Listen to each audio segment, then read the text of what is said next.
Luto naman tayong tanghalian ka-fasting.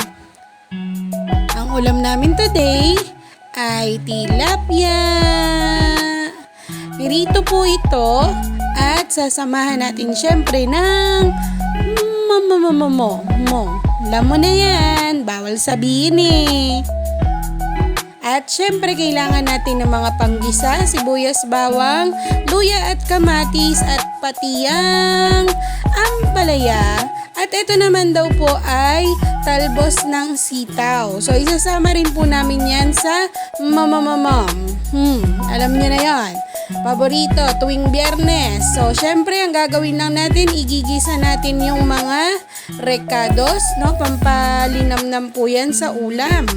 Siyempre, alam na natin yan. Matik na yan, no? Sunod-sunod lang nating igigisa at hayaan nating mag-aroma silang lahat at magkaroon ng translucent na kulay.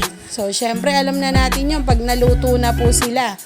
Pasintabi na lamang po sa aking gamit na chopping board. Alam niyo na po, pag luma naman ang mga gamit natin ay nagkakaganyan, normal na po yan. Huwag kayong choosy. Putusan ko kayo 10. Charis.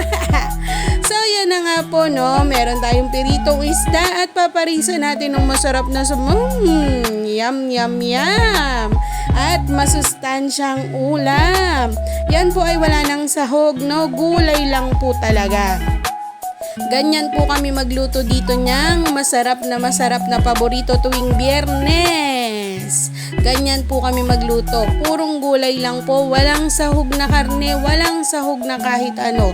Total naman po ay ipapares din naman natin siya sa isda. So yan nga po yung talbos ng sitaw at napakabangot, napakasarap din po niyan.